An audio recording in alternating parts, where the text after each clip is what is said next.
North Korea is the world's most repressive regime. The brutal Kim dynasty, which has been in control for over half a century, has presided over some of the world's worst human rights abuses. Talking to the ordinary people of North Korea is virtually impossible. Information coming out of the country is strictly controlled by the regime. Anybody going in is heavily policed. Citizens can't move freely inside the country or leave it. Working with a covert network over many months, we've put questions to two ordinary citizens living inside North Korea. If the authorities found out they'd spoken to us, they'd face imprisonment in one of the regime's notorious labour camps or death. For that reason, we've concealed their identities and have taken steps to ensure their continued anonymity. Eating and living is difficult. People say that Kim Jong-un acts the same as us, but he takes away our money. Some people do complain about their everyday lives. Some get caught by the State Security Department for saying the wrong things. People cannot survive in the prison camps. Once you go there, you are no longer a citizen. I think this terror is what keeps society going.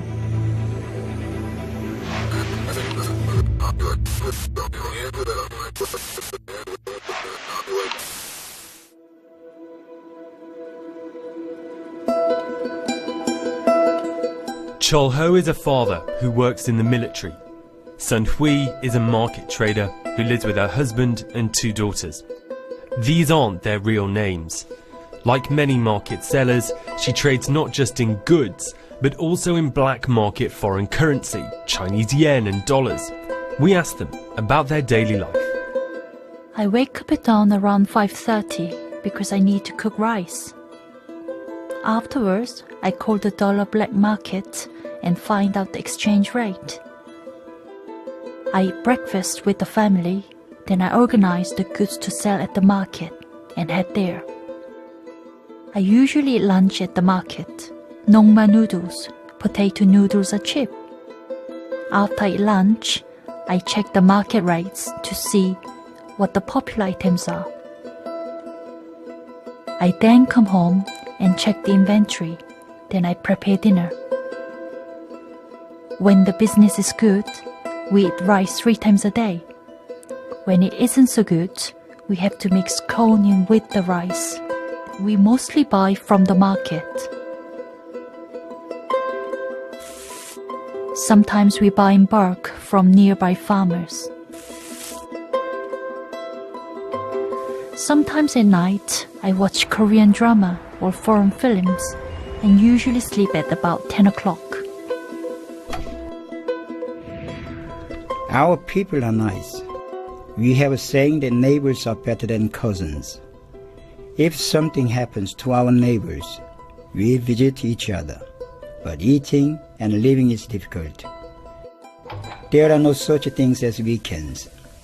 There is not much to watch on TV, and no time to stay at home. If I have spare time, I go wood cutting.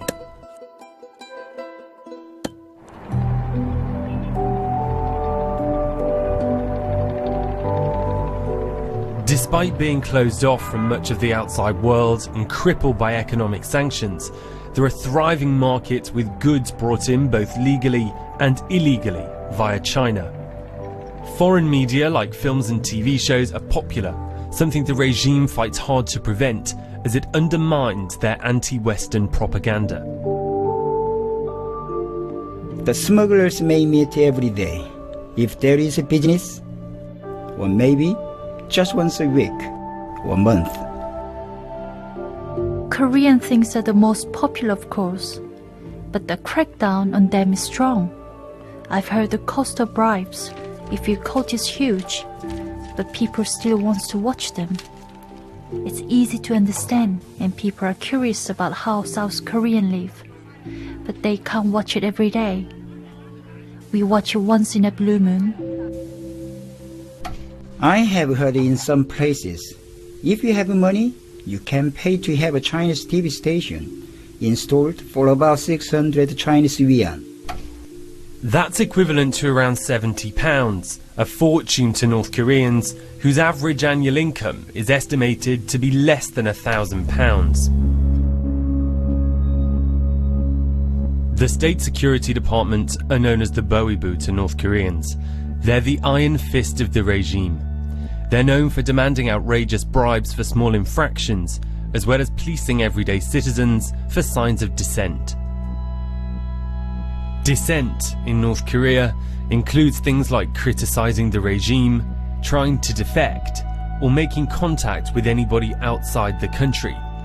These crimes can result in detention in a hard labour camp known as the gulags, or in extreme cases, public execution. Punishment isn't restricted to the accused.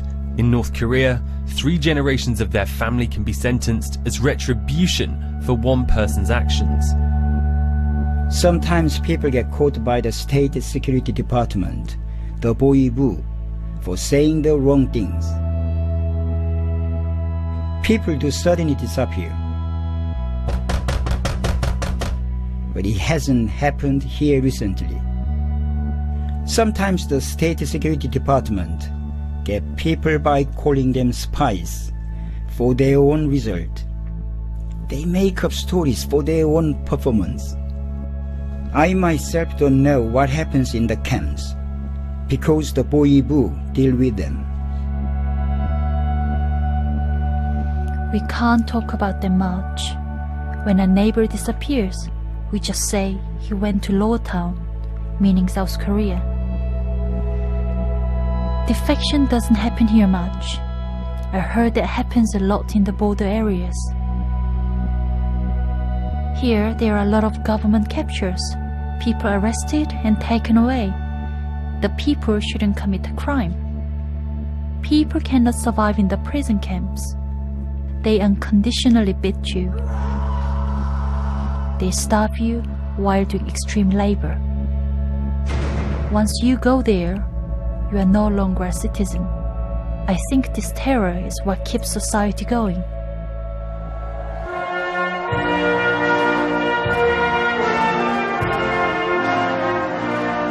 Kim Jong-un became the leader of North Korea in the wake of his father's death in 2011. He's the third ruler in the dynastic Kim dictatorship. It's a cult of personality, with the leaders portrayed as godlike figures. The youngest Kim stands accused of leading a regime just as brutal as his father and grandfather.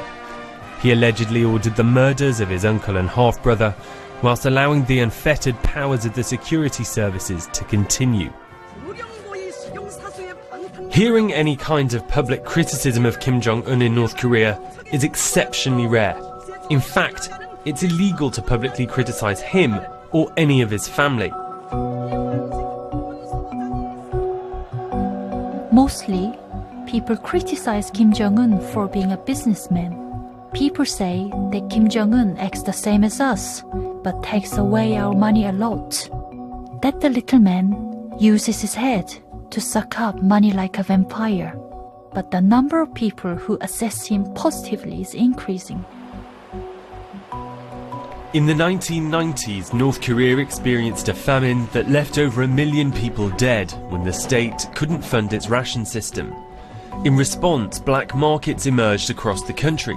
Today, they serve as a lifeline to the population, with the regime reluctantly allowing this capitalist trade to grow. According to the UN, 40% of the population is undernourished, and without these markets, they'd starve. He leaves the markets alone and doesn't crack down much no matter what we do. Many people want things to continue the way it is. And internally, there appears to be a softening in rhetoric towards the West. I've heard at the market that the president of US is coming. People don't know much about the meeting, but everyone dislikes America. We say the reason for us living in poverty is because America split us and sealed us off. But things are changing a little recently. They say we should get along with the South.